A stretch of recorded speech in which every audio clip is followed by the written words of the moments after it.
welcome to MBA Waves. This is episode 51. We just celebrated 1 year of MBA Waves with my partner, Bara Sapir. My name is Eric Lucrezia. I'm your host for today, and we have a special guest named Pamela Jaffe who's joining us. Today's subject is letters of reference. What are they about? Who to ask, when, and how to go about it. So before we introduce Pam, I'm just going to let Bara introduce herself and take it away. Hi, I'm Bara Sapir. I'm with City Test Prep and MindFlow. I'm CEO of both of those companies. And we are a test prep company that helps students on standardized tests, GMAT, GRE, and EA. And MindFlow is a speed reading apparatus. It's an online platform. So we help students read faster when it counts the most. Excellent, especially on reading those GMAT questions. I look forward to talking about that in the future. So. Yes, we'll definitely be talking about that soon. Excellent. So once again, my name is Eric Lucrezia. I'm the founder of Candidate Coach, and I'm a boutique admissions consulting firm helping MBA and master's students all over the world, and also the author of the Getting Into an MBA book series. It's like a country-specific guidebook to take you through all the steps in researching, applying for, and getting into your MBA. And last but not least, we have today's featured guest, Pamela Jaffe. Hi, Pam. Tell us where you are. Hi, nice to meet everyone. My name is Pamela Jaffe. I'm founder of the Jaffe Advantage. Relatively new company. We've been around for about 4 years, but I've been in this business since 2010.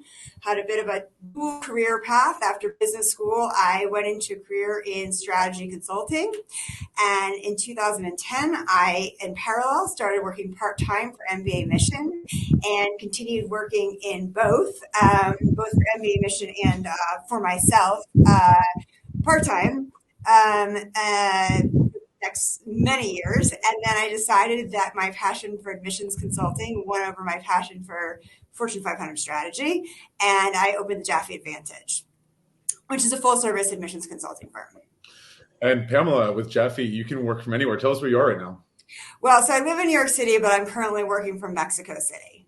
Amazing. Well, incredible. All over the world. Bara is always in the Bay Area. Yeah. Oh, and I also used to live in Paris. So that's my long time ago, but I also lived in Paris. I'm jealous he's still there. Hopefully we'll see you back in Paris. That's where I'm normally based. And currently I am in beautiful, sunny Long Island at my brother's house, drinking coffee out of his wife's mug. I just have a dog mug, and I've got my foster dog next to me right now. Nice. Yeah, I have a dog right here too. Hopefully he keeps quiet. All right, so let's jump right into the questions. Again, this episode at MBA Waves is all about letters of reference. So let's talk about the letters of reference or recommendations. What do they serve in this process? And that's always our guests have the first crack at answering, but Sarah and I might jump into with some responses. So leading to Pam. The most important thing about a letter of recommendation is really that it's, in most applications, it's one of the few opportunities to talk about your accomplishments at work. There are some exceptions, but most of the applications today don't really ask you a lot about your experience. They ask you what you do for fun. They ask you what you want to do, but there's very little opportunity to talk about your accomplishments other than on your resume. So the letters of reference serve as a way for somebody in your company to talk about your accomplishments for you, so that the school can understand what it is that you've done for them and what you might be able to do in the future. Nice. And so how much weight would you say that the reference letters have in the overall application? So I'm going to give a very consultant answer. It depends. It depends on the school. Some schools think it gives more weight than others. Second of all, it really depends on the application itself. There's certain schools like Stanford, for example, where you've got 6 essays and you've got a couple of chances to talk about accomplishments at work. Then you've got other essays, such as Harvard, where you could write an entire essay without ever mentioning work at all. And in that case, the letters of reference are going to have a lot more impact than they are in, say, Stanford, where you've already talked about it. So it really depends. Nevertheless, treat everything, including the letters of reference, as if it's the most important thing there is. Absolutely. Yeah. It's a tricky line when you're consulting or advising someone on what to do, and they ask for that question about importance and so forth. It is not to say that they are not important. They do play an important role, just like the GMAT, the essays, the interview, and so forth. So In most cases, how many reference letters are usually asked for by schools? So again, that depends. This is going to be my favorite answer. Traditionally, most schools have asked for 2. However, schools are trending towards 1. There are a few schools such as Columbia, such as MIT, such as Ross that have started to ask for 1. And the most recent information I've heard from the admissions consultants at our recent conference is that they seem to be veering towards thinking about 1 letter. They really get most of the information they need from the first letter. That said, it hasn't happened yet. So most likely you're going to have 2, at least for now. I agree. I'm seeing that trend as well. Most schools do want 2, but I'm seeing more and more asking for 1. And it's all about, being efficient and getting things done quickly. They have a huge number of applicants and they have to go through all these elements and so forth. So to make things as streamlined, as simple as possible. I also wanted to add that, if a school asks for 2, give 2. Don't give 1, don't give 3. 1, give 1. Sometimes you think you're providing more and giving more strength to your application, but you might actually be harming it because you're not following directions. No, never, ever, ever give more than the school asks. They have a lot to read. You want to respect that. 100%. So how does it work? Are we talking paper and stamps here in the mail or like? That reminds me when I went to business school and you had the paper and stamps and you had to have your recommender sign the back of the envelope so you knew that they assigned it. Right. No, I have yet to see a business school seal. What? I think a wax seal, like in the medieval time, maybe a little perfume. Exactly. I'm really aging myself here. So I can't speak for every school, but I have yet to work with a school that is asking for paper and stamps today. It's electronic. Generally speaking, when you open the application, there's a reference section. You simply put in the email of your reference, and then they receive an email with all the instructions that they need. Right. That makes me think of something else. Like, usually you see the due date for the application, but if the application submission, the action of submitting is what triggers the reference thing, how does it work as far as timing? Is the reference allowed to come in later or? No, generally speaking, there's exceptions to everything. The letter of recommendation needs to be there. I'm sorry, I'm a consultant. I can't help this. It depends.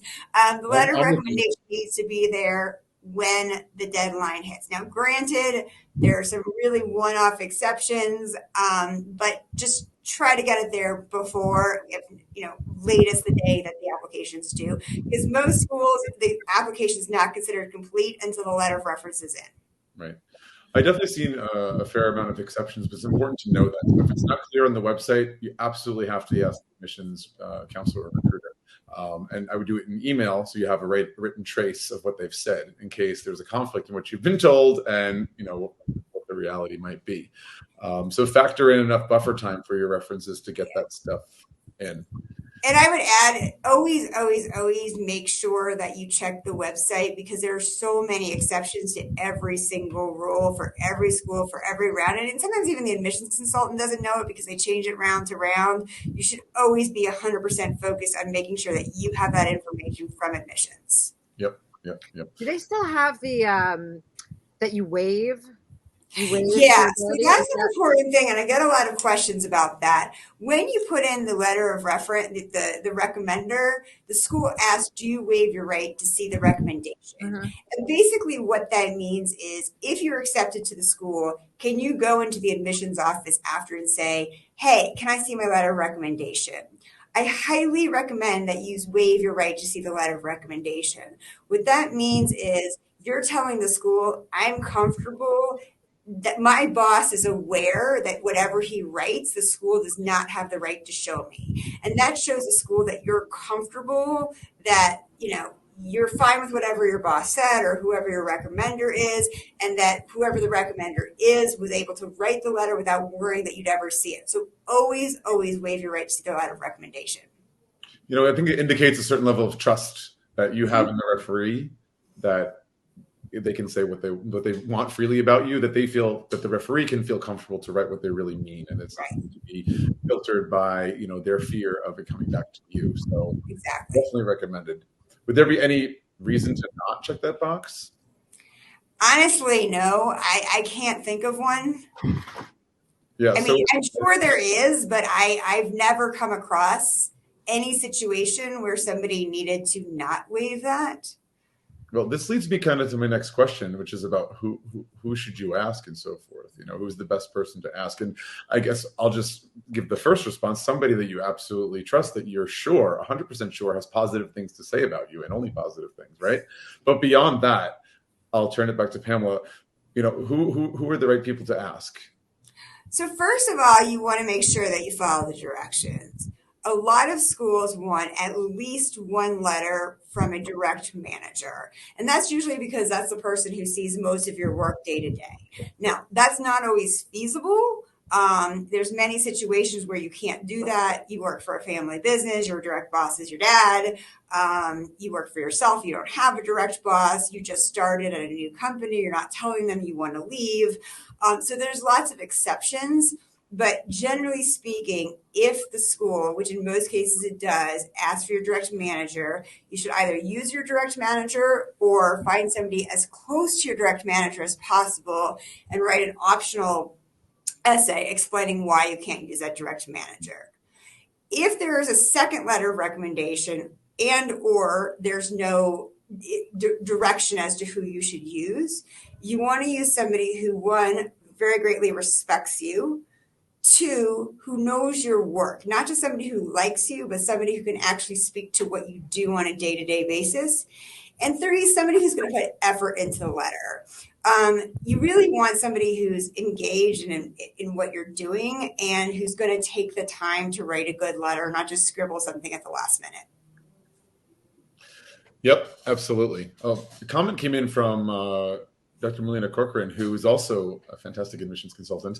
And you see what she wrote there. An interesting aside is that Europeans are always confused about this because they don't know that in the US they have the right to see the LOR, the letter of recommendation. Oh, that's interesting. I was not aware of that. But yes, you do have a right to see it here, but you should. That's the best I can say. So she continues on. So my clients get excited at the idea that they might see it and they think they shouldn't waive the right to see the letter. So because not everyone's coming from the US and doesn't necessarily know the codes, the customs and so forth. So it's, we definitely speak to a global audience in MBA Waves. And thank you, Marlena. Yeah, Marlena, frankly, a lot of my American clients aren't aware of it either because they don't really, they trust their boss trusts them. They don't think anything of it. So I try to make sure to tell everyone, just waive the right. There's no reason not to. For sure. For me, the two rules as far as who to ask is it has to be someone who knows you in a professional capacity and it has to be someone who knows you well. As Pamela already said, your direct report is the ideal person, but very often it's the case that your company, your boss doesn't know that you're planning to do an MBA and you can't disclose that information yet. So this is not weird at all. This is, business schools are very much used to applicants not being able to ask for direct reports. So, I'm thinking of some alternatives, like a former supervisor would be a good one. Pam also mentioned the situation if you're working for a family business or if you're if you're an entrepreneur, you don't have a boss, right? So some good people to think about, again, people who know you professionally and who know you well would be perhaps a regular client, customer, a buyer, a provider, someone who you've worked with for a long time, who understands your work ethic, understands your character, that you get along well with people, that you're responsible, reliable, that you deliver, all of these traits. I think the reference often serves as sort of like a character witness, per se, in your application, that someone besides you thinks you're great. It's interesting, Eric, because it's like when I think about day to day, not like people who I work with or, who are part of my team, I don't always know what their day to day is, but I know what their deliverables are, right? And I know their work ethic because I get a sense of it. So it is interesting because Pamela, you specifically said someone who knows your day to day. And I would imagine in some of the workplaces, if people are traveling a lot, you might not know, like their bosses might not specifically know their day to day because they're not in the office all the time, or they don't have that kind of tracking that they're able to do. Yeah. So two things about that. First of all, I think, the person has to think about their situation. Even if they do have a direct boss, if that person's traveling all the time and they don't really know them, or maybe it's a new person, they just came on 3 months ago, they don't know that person, it might not be the right person to ask. And that's absolutely fine as long as you explain it. The other thing is, and this is especially in consulting where you're project-based, a lot of times you can ask one person and then they can ask other people in the company for their points of view. And so maybe it's your direct boss who's doing it, but they're asking people who work with you on different projects to give their, and that's absolutely okay as well. Something I wanted to address, because a lot of people are very uncomfortable with asking for letters of reference. So let's talk about some advice and tips we can give on how to go about that. Like, what's the best way to go about asking someone once you've identified the people that you'd like to ask? For those that go up for doing, what's the best way to go about it, Pam? Sure. So I usually recommend do a staged approach. I don't think you should ever say, hey, I'm going to leave the company, do an MBA, and would you like a letter of recommendation in one sitting? Right. My recommendation is try to find a really great time to talk to your boss, set up a meeting, set up a coffee, depending upon what the relationship is between you and your boss, and just talk to them about the fact that you want to get an MBA, why you want to get an MBA, get their buy-in, get their understanding, get their, your feeling for what they think about it. Then once you've had that discussion, say, hey, would you mind writing a letter of recommendation? Then if they say yes, take another meeting later to talk more about the specifics of the letter of recommendation. Right. I really advise not going in just being like, hey, I'm applying to business school. Here's all the information you need. I totally agree with you. Could you go in a little bit more detail why you would recommend against that? I think it takes people back. First of all, you want the person on your side. You want their buy-in. You're just telling your boss, thanks for training me. I'm going to leave the company and you're going to have to find somebody new. So would you help me do that?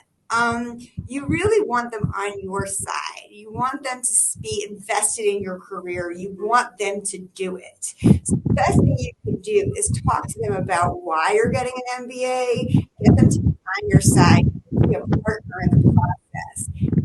Then they're going to be more invested in writing the letter of recommendation. It's a little bit less transactional, and it ends up having a better letter. Totally. I think going in steps is absolutely a great approach. Just think about it. You've had all this time that you've been thinking about doing an MBA, maybe even years in advance. And, in the recent months, you've been very much thinking about it. You've been doing research, alumni, all the right things, and so forth. And then you just drop this bomb. They haven't had a chance to process. So I think, especially if it's your boss, it's going to have a direct impact on their work life. So very, I think, a mature approach to go about it that way. I also like to recommend. I'm sorry, Eric. I didn't mean to interrupt you. No worries. I was just going to add that taking them out for a coffee or a lunch is a nice approach. A touch of class, it shows a bit of appreciation, continue to foster that relationship. This is not in any way meant to sound like a bribe. I'm not saying take them to a lobster dinner or a 7-day cruise around the Caribbean. I'm talking a coffee or a little pasta for lunch is a nice touch to spend time together.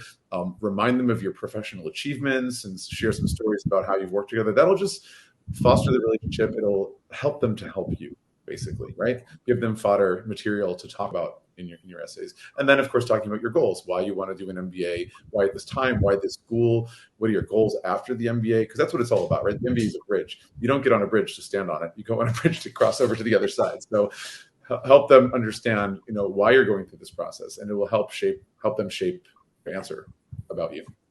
I was also going to say that. Oh, sorry, Bara. Now I keep interrupting. No. It's an interesting format, right? This online chatting. I would also say I wonder if language plays a role in this also. Like, you could say, would you write me a letter of recommendation, or going the approach that Eric is talking about, I would love if you would consider writing me a letter of recommendation. Like, I wonder if languaging has any impact where you're talking about how much you appreciate the boss and the role that they've had in developing and forming who you've become. And wow, it would be so meaningful to me if you would consider doing that, versus, wow, would you write me a letter of recommendation? Do you know what I mean? Yeah, I absolutely think so. And I think a lot of this also depends on the situation. If you're in the US, if you're in consulting, if you're in banking, your boss is expecting it, it's not going to be a surprise. But if you're coming from a non-traditional career, if you're coming from a startup where you're really making a difference in that company, if you're coming from a country or an industry where people don't go and get an MBA, you're going to have to approach it really differently. And then I do think the language is really important. I think if you're an analyst at a bank, they kind of see it coming. So, but yes, absolutely. I do think that you want that to make them feel special, not everything on your plate. But I chose you to do this because we have a good relationship. Yeah. Speaking of language, for those whose recommenders are coming from outside of the country, it might be a little bit intimidating for them in terms of supporting them in doing this. So the first thing I want to reassure applicants is that you will not be judged by spelling or grammar mistakes by your recommender if he or she is a non-native English speaker. You don't have to worry about that. Schools are used to receiving letters from countries all over the world where English is not the first language. And they are taking time to do this favor for you and for the school to make sure that the right fit, is happening in terms of the admission process. So they're not going to be judged and you will not be penalized. In addition to that, I'm just going to mention that Pamela, Bara and I are all associated with AGAC. And for those of you who don't know, AGAC is the Association of International Graduate Admissions Counselors. And we have, how can I say this? Information translated into most major languages that supports people who are writing their recommendation letters. So if you, as an applicant, are looking for some support in the native language of the person who's writing the language, that can be provided if you're working with an AGAC admissions counselor or consultant, I should say. So that's interesting to think about. That's great. I didn't know that AGAC had that. That's such a great I didn't either. So that's good information. Eric is a newer member, so he's gone through the treasure troves. Probably. Yeah, they have it. It's on the AGAC platform, Advice for Recommenders, and it's in English, Spanish, French, German, Portuguese, Chinese, Japanese, and Hindi. It's pretty cool. Yeah, I'm impressed. There are so many resources available when you start looking, but it is good to get good resources, right? You want valuable, ethical resources, which AGAC has. One other thing I want to mention is, as Eric said, your recommender is not applying to business school. So as long as the content's there, the business school is not going to be judging the grammar.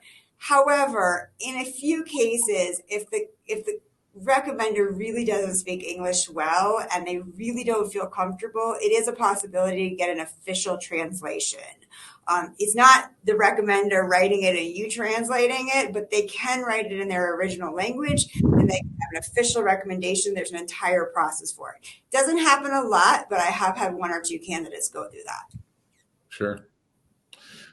So, all right, let's say the school is only allowing one recommendation letter. So what if you have to decide between like your direct manager and say the VP of the company who knows you a bit as well? What do you think, Dan? The person who can speak to what you do better. Schools don't care about titles. They care about what you do. Everyone's recommender is going to say they're great. They want to know why you're great. So if you worked with the VP, kind of knows you, but your direct manager can speak to, your projects at a very, detailed level and really explain why you succeeded, then I'd go with the direct manager. But if the direct manager is just seeing you, day to day doing models and the VP is seeing you in meetings, interacting with clients, then I'd go with the VP. So don't worry about the title, worry about who is actually seeing your best work. And it's usually going to be the direct manager, but there are exceptions. 100%. I think a lot of people have the inkling to go for a higher title, and they'll even seek out the highest title they could possibly get because they think it's going to impress, and it's really not the case. No. Just because I give this silly example every time, but just because you rode the elevator once with the CEO, he or she definitely does not know you enough to write your reference. Like, it's about somebody who knows you deeply and professionally. Yes. All right. That's really valuable information. Like, that's like the Post-it note that I think that listeners should take note of. Yeah. Oh yeah. Yep. So, okay, what do you do in this situation? Like, say your referee has told you like 10 times that he or she would do it, but he or she has not been reacting and the deadline is approaching. What do you do? So I think you need to take a dual approach. One, I think you need to sit down with that recommender, see what the issue is, see if there's anything you can do to help them. And when I say help them, I don't mean write the letter of recommendation, but is there anything you can do to make their life easier? You know, have your assistant do something for you, give them, whatever, give them information on results, whatever it is that you can make it easier. But I also think you should start looking into a backup. Ask times and they haven't gotten a letter of recommendation to you, then and you're starting to worry, you need to have a backup because at the end of the day, the school doesn't care. If there's no letter of recommendation, the application is not complete. Correct. Okay. Yeah. And you mentioned about like not like having he or she, not writing it for he or she. So like, let's say the referee, the person writing a reference says they'll do it, but then they ask you, the applicant, to write it and he'll just sign it. Risky? Yeah, so I think you need to figure out why that person's asking you to do it. First of all, some recommenders actually do it because they think they're doing the applicant a favor, and they're really not. Because interestingly, usually the recommender often has a perspective that the applicant hasn't even thought about. So see if that's even why they're doing it. If they're doing it because they think you're doing a favor, or they're doing it because they just don't want to. But if they just don't want to do it, unfortunately, that doesn't work. You're not allowed to write your own letters of recommendation. Right. So sit down with your recommender and see what you can do. What? Like, that's totally normal. Like, you shouldn't. Yeah. But you can make it easy for your recommender and talk to them about what you can do to make it easy. So, for example, what are the qualities? And these are things you should probably do anyway. What are the qualities that you think are strengths that you'd like to see? What are some of the projects you've worked on? Because remember, a project you worked on 2 years ago might be top of mind for you, but it might not be top of mind for your manager who's managing 5 other people. Good point. So remind them of the projects you've worked on. Remind them of your role. Remind them of the results. If you can give them the information, then they can add their perspective on how you did, but they might not have time to dig for what % profit increase was on a project 3 years ago that, it's just not top of mind for them. So see how to make it as easy as possible. Very well stated. Absolutely. What? So that was very well stated. Thank you. Sure. Now, if they absolutely insist that they don't have time, try to explain why you can't write it yourself. Unfortunately, and this doesn't happen a lot, if they truly won't do it, you're just going to have to find somebody else. Yeah. But I find that most of the time, as long as you make it easy for them and you don't have them spending time digging for information and remembering things that, it just takes time, they'll usually write it. Look, if a recommender is asking you to do it, this is not the person to down to. And, the reality is that most of the times they'll do it, they'll get it done for you, but sometimes major things come up and they just literally can't. They might tell you straight away, like, look, this is happening. I'm sorry, but I can't. And that's a bombshell that you have to deal with. Like, this has come up, but I'll get it done. I'm sorry, Eric. There's a lot of wind. I can't hear you. Sorry. Yeah, I forgot. I've been gauging by how much Bara's hair is blowing. Should I put her on mute or not? There's a breeze in the Bay Area. I could to the non-windy area. I might do that momentarily. I'm sorry. I just couldn't hear anything you said. Well, good, Bara. We're almost done. Now I lost my train of thought. About your recommender, yeah. Well, yeah. If the recommenders, told you that something's major come up, but they're really trying to do it anyway, and they're just kind of stringing you along, this is even more stressful because you're just kind of like, tell me or not, I'll move on. But so I think it's a wise idea to have 1 or 2 backups. Yeah. People that you can talk to, say, look, this is what's going on. I had someone agree to do this, but I have my doubts if it's going to happen. This is extremely important. Would you mind if I had you on call to be my backup referender? And that's, you have to go about that delicately because you don't want this person to feel like they're your second choice, even though they probably are. But you want to frame it as, it's not that they're your second choice, but this person makes more sense in the context of what you're trying to do. It's not about your personal feelings to this person. It's just about the role that they played in your career, that it makes more sense for this application. You have to, Also remember, and I don't advise this often, but schools' admissions committees are human beings. So for example, last year I had a client whose recommender had all good intentions of doing it during Christmas, and came down with a horrible case of COVID for 2 weeks. She actually called the school and she got an extension. So see what the reason is. It's not going to be the majority of the time, but if it's something that's really reasonable, like, your recommender ended up in the hospital, call the school. All right. So let's say despite all good intentions, what if the letter of recommendation does not arrive in time? Call the school.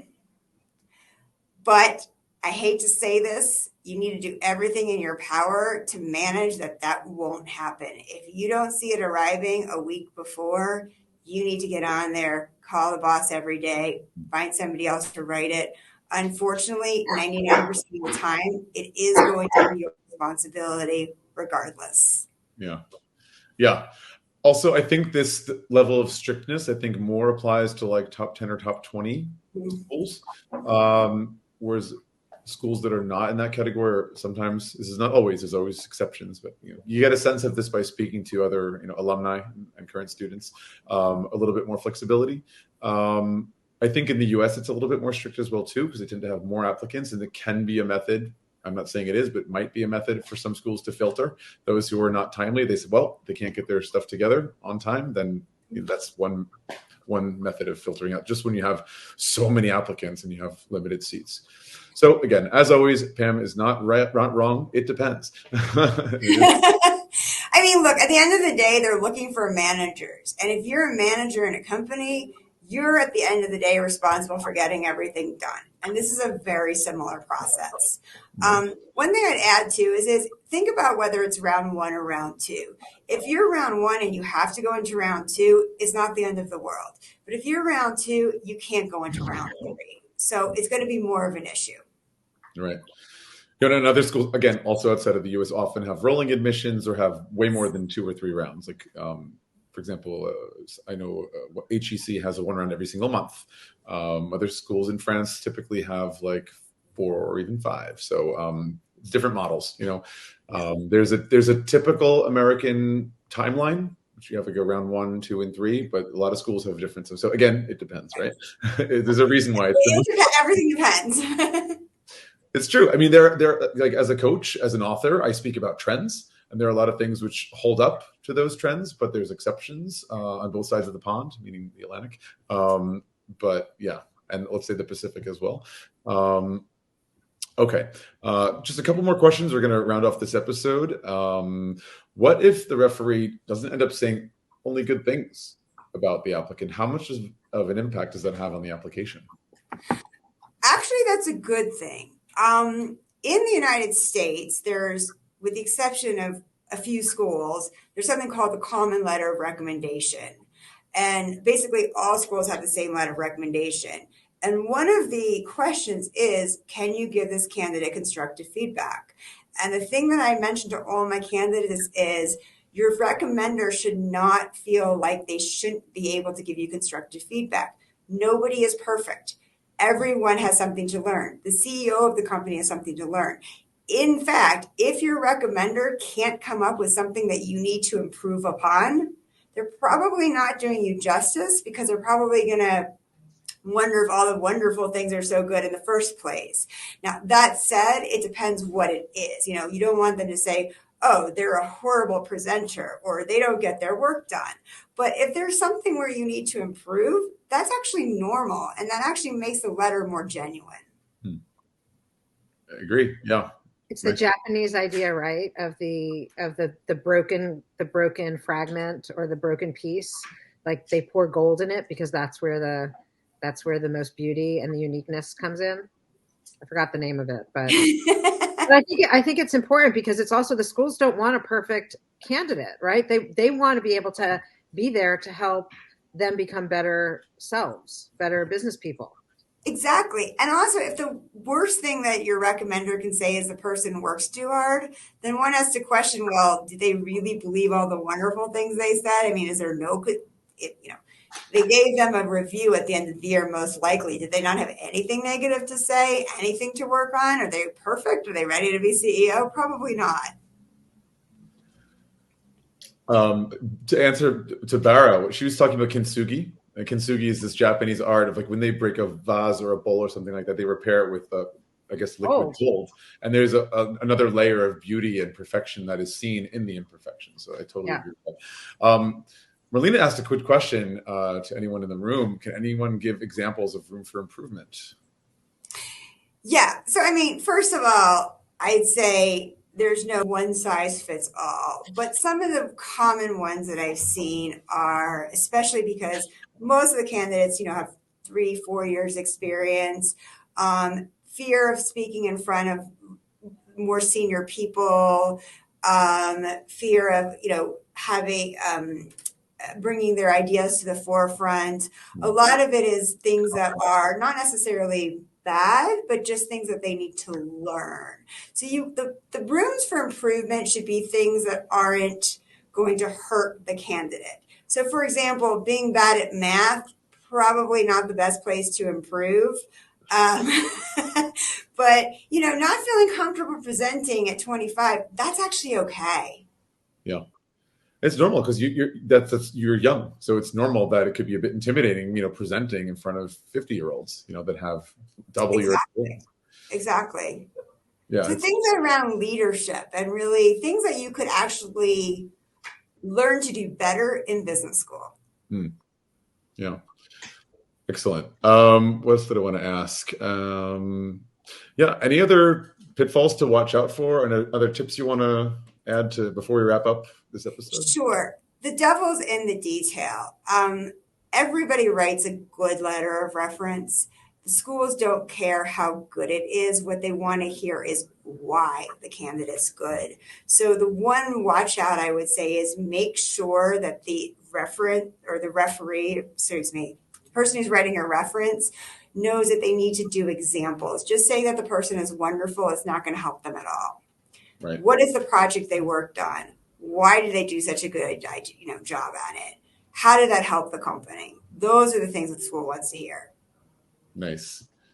All right. Well, thanks. We have a comment coming in from another fantastic coach in our network, Candy Labal. She asks if this is being recorded, and indeed it is. Every episode is recorded and can be viewed on our YouTube channel, as well as on the MBAWaves.com website. Click on the tab Past Episodes. And we started doing these recorded at episode 30. It was like last December, I believe. So there's a whole lot of great content that's been recorded if you didn't make the live episode. But thank you, Pam, for joining us today. It was fantastic. Thanks for having me. This was great. As always, I learned a ton. Yeah, I learned a lot. Thank you. Thank you. Yeah, and thanks to the audience who joined us today, and everyone who's been a part of MBA Waves. We're working on year number 2. And be sure to join us next week for episode 52, which is about navigating the waitlist zone, rejections, do you reapply? And we have a great guest speaker, another admissions consultant, Lindsay Sage from Sage Admit, who'll be joining us. So looking forward to see you next week. Thank you, everyone. Thank you. Bye-bye.